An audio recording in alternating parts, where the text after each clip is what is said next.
Hello and welcome to another episode of eScoot Talks. Today I'm back here with my Ninebot Max G2. Well, it's actually not mine, it's my friend's, and I need to return it tomorrow, so that's why I was rushing to get this recorded today as quick as possible. So, final verdict on this scooter.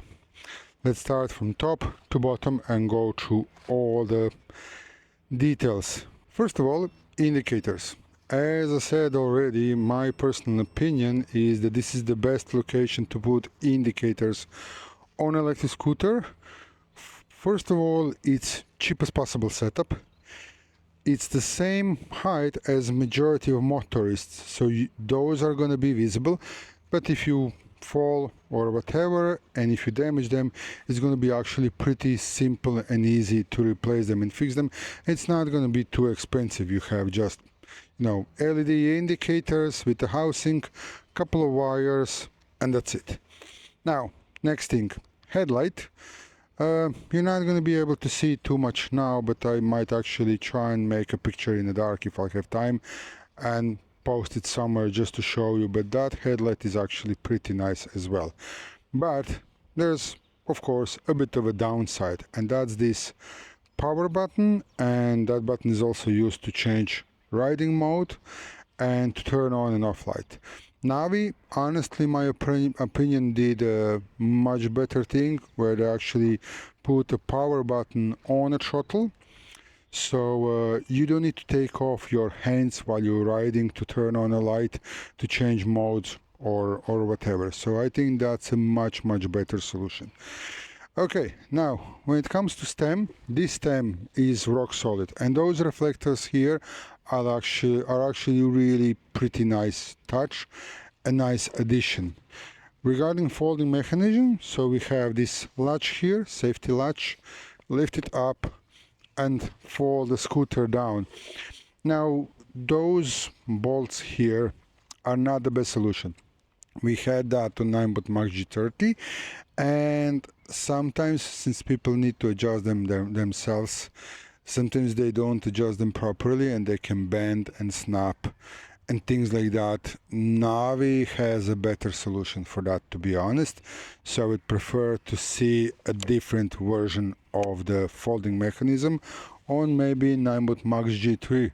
On Ninebot Max G3, hopefully we're gonna see a power button on a throttle as well. Now, frame on its own, it's really well built. So we have a suspension, but we're gonna get to the suspension in a little while. So we have a tubeless tires, front and back, with the anti-puncture jelly, and they are working absolutely brilliant. But the downside is two different tire sizes. So if you get a puncture and you just search online, you might do a mistake, and instead of ordering, let's say, a rear tire, you order a front tire. It's much more common to get the puncture on a rear tire because majority of the weight is on a rear wheel than on a front. When it comes to braking, so we have a front drum brake and rear regenerative braking setup that works really well, one of the best setups. But on the Navi S65C, it works slightly better. Navi S65C has a bit of a better braking than this. This scooter has 500 kilometers already on the clock, no problem so far, but there were some reported problems with them. We're going to get to that just in a minute. Regarding a rear mudguard, there is a bit of a play, and you can hear that play while riding when you're going over bumps. So on Ninebot Max G3, hopefully we could maybe see the whole side closed to make that stronger and sturdier.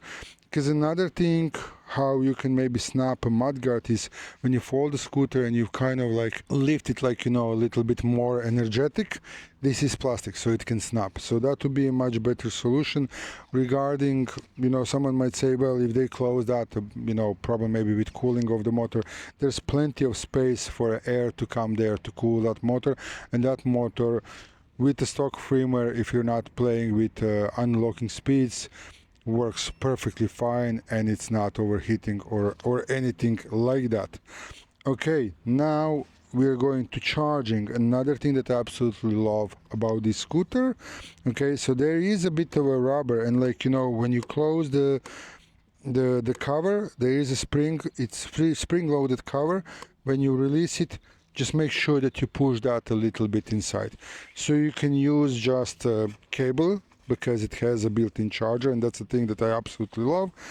You plug it in and plug it into, well, you plug it into a wall, plug it here, and that's it. But you can also use external charger, and that's the external charger, so you can get the 5 amp fast charger. It is a great thing, but I would personally prefer, for example, in a next generation, maybe to have a bit of a smaller battery, so the scooter is not that heavy, but to have a 5 amp built-in charger. My personal opinion, that would be much better option. And now we're getting to suspension. So suspension works really nice, honestly, but like, let's focus on the front suspension. So when you're riding on uneven terrain, the suspension is just going up and down, and as I said, it's absolutely brilliant. But if you hit the pothole, then you're basically hitting front wheel on an angle, and this whole thing is kind of trying to bend. So there were some reports with the problem with that suspension, some reports with the problem with the built-in charger. I hope that that's going to be sorted, improved in some way in the newer releases, and I hope that there's actually not going to be many problems with that. But because of that, I would definitely slow down if I see a bump on the road or something, because like, while built-in charger is not big of a problem, okay, if it dies, it's not that hard to replace it. Like, you know, you just take off a bottom cover plate, it's fitted with a couple of screws, you know, disconnect the cable, connect a new one, screw everything back, and that's it. But if this snaps when you're riding, that can be, you know, hospital visit. So this is a bit concerning. And like on a motorbike, you know, longer suspensions, those are longer suspensions, so they are not that fragile. This is pretty short, and the way every suspension actually works anyways is basically it's one pipe inside of the another, and it's tried to compress. So if that's pretty short, then, and if it's not well done, it can start bending, and there's a seal in between. And then on top of that, another thing is, of course, how quality that seal is made. I don't doubt Ninebot build quality, I honestly don't, but they did made some mistakes in the past, so hopefully there's not going to be too many problems with this model.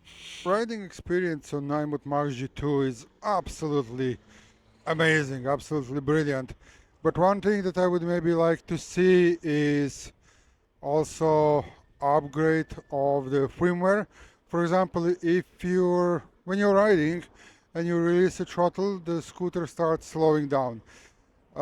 It's something like a hill assistant, and it is a smart thing, don't get me wrong, but with a smaller battery, it would be maybe better to have an option in an app to switch off riding assistance. I actually didn't even had a chance to check can that be switched off in an app or not, and to be better maybe to have an option to switch that off, so that when you release the throttle, actually motor goes into free wheel spin and give you more range that way, because regenerative braking is not going to recharge your battery too much. Anyways, you know, I did a range test the other day. I'm not sure will I manage to publish that before I publish this video or after. Range is absolutely impressive with this battery, but in order to reduce weight, smaller battery with option of free wheel spin when you release the throttle and a fast charger, I think would make this scooter the absolutely best commuter scooter out there on the market. So overall, I honestly absolutely like this scooter, and I think I'm gonna get my hands on one of them at some stage soon, so I can continue making videos about it and zipping around, because, like, you know, those indicators, no brainer. I'm riding. If I need to turn, of course I'm gonna look, but I'm gonna turn on an indicator, let everyone know that I'm planning to turn or change a lane or something. This is brilliant, and that built-in charger. Those are two main things on top of the anti-puncture jelly and overall build quality.